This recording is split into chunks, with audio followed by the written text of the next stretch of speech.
오늘 하나님께서 우리에게 주신 말씀은 시편 119편 17절에서 32절의 말씀입니다. 구약 성경 891쪽에 있습니다. 시편 119편 17절에서 32절의 말씀을 함께 합독하시겠습니다. 주의 종을 후대하여 살게 하소서. 그리하시면 주의 말씀을 지키리이다. 내 눈을 열어서 주의 율법에서 놀라운 것을 보게 하소서. 나는 땅에서 나그네가 되었사오니 주의 계명들을 내게 숨기지 마소서. 주의 규례들을 항상 사모함으로 내 마음이 상하나이다. 교만하여 저주를 받으며 주의 계명들에서 떠나는 자들을 주께서 꾸짖으셨나이다. 내가 주의 교훈들을 지켰사오니 비방과 멸시를 내게서 떠나게 하소서. 고관들도 앉아서 나를 비방하였사오나 주의 종은 주의 율례들을 작은 소리로 읊조렸나이다. 주의 증거들은 나의 즐거움이요 나의 충곤이이다. 내 영혼이 진토에 붙었사오니 주의 말씀대로 나를 살아나게 하소서. 내가 나의 행위를 아뢰매 주께서 내게 응답하셨사오니 주의 율례들을 내게 가르치소서. 나에게 주의 법도를 길을 깨닫게 하여 주소서. 그리하시면 내가 주의 기이한 일들을 작은 소리로 읊조리이다. 나의 영혼이 눌림으로 말미암아 녹사오니 주의 말씀대로 나를 세우소서. 거짓 행위를 내게서 떠나게 하시고 주의 법을 내게 은혜로이 베푸소서. 내가 성실한 길을 택하고 주의 규례들을 내 앞에 두었나이다. 내가 주의 증거들에 매달렸사오니 여호와여 내가 수치를 당하지 말게 하소서. 주께서 내 마음을 넓히시면 내가 주의 계명들의 길로 달려가리이다. 아멘. 자판기를 한 번씩 사용을 한번 해보셨을 것입니다. 자판기는 어떻습니까? 내가 마시고 싶은 음료수가 있으면 이제 동전을 넣고 그 버튼을 누르면 이제 그 음료수가 이제 나오는 것이 자판기입니다. 동전을 넣지 않으면 아무리 눌러도 나오지 않는 것이 이제 자판기인 것이죠. 간단한 것이죠. 근데 우리도 이제 신앙생활을 하다 보면 이런 자판기의 원리처럼 신앙생활을 할 때가 있을 때가 있는 것을 봅니다. 하나님을 어떤 자판기로 이제 이해하는 것이죠. 내가 하나님의 말씀대로, 내가 하나님의 뜻대로 이렇게 살아가면 그냥 복을 받는다. 그리고 내가 하나님의 말씀대로 선을 행하지 못하고 하나님의 말씀대로 살지 못한다면 저주를 받는다. 그렇기 때문에 하나님의 말씀대로 잘 이행하고 살아야 한다. 그러면 우리의 삶이 힘들지 않고 평탄하게 살 수 있다. 복을 받고 산다. 이러한 하나님을 어떤 공식적으로 이해할 때가 있다는 것이죠. 그런데 어떻습니까? 하나님은 어떤 하나님이십니까? 공식의 하나님, 또 우리가 예측할 수 있는 하나님이 아니시라는 것입니다. 오늘 말씀을 살펴볼 때 시인이 만난 하나님, 시인이 경험한 하나님은 우리의 생각과 우리의 예측을 넘어서서 우리를 인도하여 주시는 하나님이시라는 것을 우리가 알 수 있습니다. 먼저 17절의 말씀에서 시인의 상황을 우리가 알 수 있습니다. 우리 17절의 말씀을 같이 한번 함께 봉독하시겠습니다. 주의 종을 후대하여 살게 하소서. 그리하시면 주의 말씀을 지키리이다. 언뜻 보기에 오늘 시편의 기자가 하나님께서 저를 잘 살게 해주시면 제가 주님의 말씀을 지켜보겠습니다. 이렇게 뭔가 하나님과 이렇게 거래를 하는 것처럼 보이게 됩니다. 그런데 본문의 원어를 살펴보면 이 시인의 진정한 의도가 어디에 있는지를 우리가 알 수 있습니다. 후대하여라는 이 단어를 보면 주님께서 주님 제 삶에 좀 은혜를 베풀어 주옵소서, 저를 적극적으로 좀 돌봐 주옵소서라는 의미를 가지고 있습니다. 그리고 살게 하소서라는 말은 내가 먹고 살고 내가 잘 먹고 잘 살게 해달라는 이 말이 아니라 나를 살려달라라는 말입니다. 즉 내가 물에 빠져 있는 상황, 또 내가 포로로 끌려간 상황, 내 생명이 마치 바람 위에 놓인 등불처럼 위태한 상황 가운데서 나를 지켜주옵소서, 이렇게 말하고 있는 것입니다. 그렇다면 시편의 기자는 하나님께 무엇이라고 기도하고 있는 것입니까? 하나님, 저에게 은혜를 끼쳐 주셔서 지금 제가 위험한 상황에 처했습니다. 저의 생명을 좀 지켜주옵소서, 저를 이 상황에 벗어나게 하여 주옵소서, 이렇게 시인은 고백하고 있는 것입니다. 그런데 그 이유가 무엇입니까? 이러한 나를 고통스럽게 하고 내가 힘든 상황에서 내가 자유를 누리고 벗어나고자 하는 마음에서 이러한 기도를 드렸습니까? 시인은 앞에 119편 앞절을 살펴보셔서 아시겠지만 하나님의 말씀을 너무나도 열망적으로 지키고 하나님의 말씀대로 살아왔던 자였습니다. 그런데 갑작스럽게 임한 어려움 때문에 스스로가 말씀을 지킬 수 있는, 하나님의 율법을 지킬 수 없는 상황이 된 것입니다. 17절 말고도 19절과 23절을 보면 시편 기자에게 또 어떠한 어려움이 있는지를 알 수 있습니다. 19절의 말씀에서는 나는 땅에서 나그네가 되었다라고 말하고 있습니다. 내가 살던 고향, 터전들이 다 사라지고 정처 없이 떠도는 신세가 된 것입니다. 그리고 23절 읽어보면 고관들도 앉아서 나를 비방하였다라고 말하고 있습니다. 그런데 오늘 시편 저자의 외침은 어떻습니까? 내가 하나님의 말씀을 잘 따르고 신실하게 지키고 있는 상황에서 나에게 이 닥쳐온 문제들을 가지고 하나님 앞에 나왔습니다. 그런데 시편의 저자의 태도, 모습이 하나님 앞에 기도하는 방법이 어떻다고 나와 있습니까? 내가 하나님의 말씀을 잘 지키다가 이런 어려움을 겪었습니다. 하나님 어떻게 된 것입니까?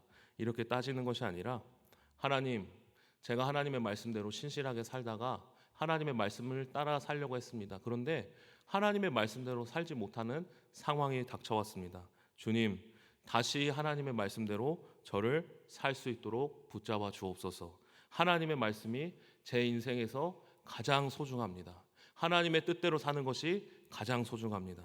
하나님의 뜻대로 살 수 있도록 나의 삶을 붙들어 주옵소서. 시편 기자는 이렇게 기도했다는 것입니다. 나의 삶을 하나님께 고쳐 주십시오. 하나님, 이렇게 기도한 것이 아니라 하나님의 말씀대로 내가 본격적으로 살 수 있도록, 하나님의 말씀만을 붙잡고 살 수 있도록, 하나님의 말씀이 가장 저에게 소중하고 가장 저에게 생명입니다. 이러한 기도를 올려드렸다는 것입니다. 우리는 어떻습니까? 우리도 하나님의 말씀대로 또 하나님의 뜻을 따라서 열심히 신앙생활을 하고 있습니다. 그런데 때로는 그럼에도 불구하고 우리에게 어려움과 또 고통과 또 하나님의 말씀을 믿고 따라가지 못하도록 또 힘든 일이 닥쳐올 때 우리의 마음이 흔들리게 되어 있습니다. 그런데 그때 우리는 어떠한 선택을 하고 있습니까? 오직 하나님의 말씀대로 살 수 있도록 주님, 나의 마음을 지켜주옵소서, 이렇게 하나님께 기도하고 있습니까? 우리가 살펴보는 우리 앞에 있던 믿음의 선배들이 그렇게 살아왔습니다. 아브라함이 어떻습니까? 하나님의 말씀을 따라서 가나안 땅으로 갔더니 기근이 들었습니다. 그리고 하나님의 약속을 따라서 잘 살았더니 하나님께서 자신의 독자 이삭을 바치라고 말씀하였습니다. 그런 어려운 상황 중에서도 왜 제가 하나님 이렇게 해야 합니까? 이렇게 따지지 않고 오직 하나님의 말씀대로 살아가기 위해서 아브라함은 노력했다는 것입니다. 우리는 이러한 중에서도, 우리에게 때로는 어려운 중에서도 시편 기자처럼 하나님의 말씀대로 살아갈 수 있는 힘과 능력을 주옵소서, 하나님께 이렇게 기도하고 있습니까? 주님만이 나의 전부입니다. 주님의 말씀대로 살아갈 수 있도록 나의 삶을 붙들어 주옵소서. 우리가 하나님께 이 시편의 기자처럼 하늘을 울리는 기도, 하나님의 마음을 감동시키는 기도를 올려드려야 할 것입니다. 하나님, 제가 이렇게 힘들지만 저는 하나님의 말씀대로 살아가길 원합니다. 주님, 저를 도와주옵소서. 그럴 때 하나님께서 우리의 기도를 응답하여 주시고 하나님의 거룩한 성도답게 우리를 인도하여 주실 줄로 믿습니다. 그렇게 하기 위해서 우리가 어떻게 해야겠습니까? 시편 기자처럼 해야 하는 것입니다. 우리가 가진 어려움과 문제들, 그것을 하나님께 솔직하게 고백하고 나의 있는 모습 그대로 하나님께 아뢰어야 한다는 것입니다. 시편 기자는 하나님께 분노하였습니다. 하나님, 하나님의 말씀대로 제가 살아가고 싶습니다. 자신의 슬픈 마음, 자신의 분노한 마음을 솔직하게 하나님께 아뢰었다는 것입니다. 오늘 이 시간 우리도 우리의 마음에 있는 그 모습 그대로를 하나님께 솔직하게 가지고 나아가는 우리 모든 성도님들 되시기를 간절히 소망합니다. 그런데 이렇게 하나님을 향한 열망을 가지고 나의 삶과 생사를 건 하나님의 말씀만을 바라보며 나아간 사람에게 하나님께서 어떤 역사를 베푸신다고 말씀하고 계십니까? 우리 18절의 말씀을 함께 봉독하시겠습니다. 내 눈을 열어서 주의 율법에서 놀라운 것을 보게 하소서. 욥기에서 욥이 고난을 당한 후에 친구들과 이제 변론하게 됩니다. 그리고 40장에서 욥이 결국엔 하나님을 만나게 되었습니다. 욥은 자기가 어려운 상황 중에서도 하나님의 말씀을 끝까지 택하고 하나님만을 바라보게 되었습니다. 그런데 이제 40장에서 하나님을 만나게 된 후에 욥이 뭐라고 고백합니까? 42장의 말씀입니다. 내가 주께 대하여 귀로 듣기만 하였사오니 이제는 눈으로 주를 배움나이다.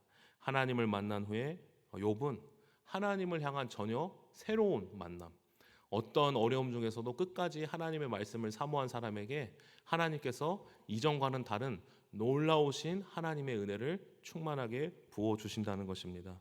우리가 때로는 하나님의 말씀을 붙잡고 우리의 믿음이 흔들리는 중에서도 끝까지 포기하지 않고 말씀을 붙잡고 살아갈 때 그 말씀 위에 계시는 놀라운 하나님의 역사, 살아계신 하나님을 깨닫게 된다는 것입니다. 내 인생에서 내가 믿음을 지키고 하나님을 믿고 살아왔지만 그럼에도 불구하고 정말 인생의 어려움, 숨이 꼴깍꼴깍 넘어가는 순간 속에서도 하나님만을 바라보고 살아갈 때 그 사람에게 하나님께서 은혜를 베풀어 주신다는 것입니다. 시편 23편을 살펴보면 양들이 초원에만 있지 않고 또 어디로 목자가 인도를 하게 됩니까? 바로 사망의 음침한 골짜기로 목자가 인도합니다. 왜 그렇습니까?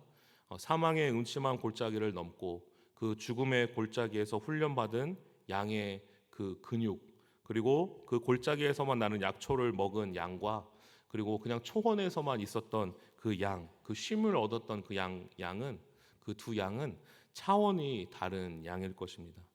때로는 의인에게도 하나님의 뜻에 붙잡혀 있는 사람에게도 하나님께서는 어려움과 힘듦을 주십니다. 그러나 그것 때문에 우리의 믿음이 흔들리지 않고 끝까지 하나님만을 바라보고 나아갈 때 하나님께서 우리로 하여금 이해할 수 없는 하나님의 놀라우신 은혜를 우리에게 부어 주실 줄로 믿습니다. 그리고 우리로 하여금 이 세상을 이길 수 있는 성도로 우리를 만들어 가실 줄로 믿습니다. 오늘 우리의 삶에도 이해되지 않는 많은 일이 있지만 그런 중에서도 하나님의 말씀을 제일 굳게 붙잡고 하나님만을 바라보고 나아가는 우리 모든 성도님들 되시기를 간절히 소망합니다. 기도하시겠습니다.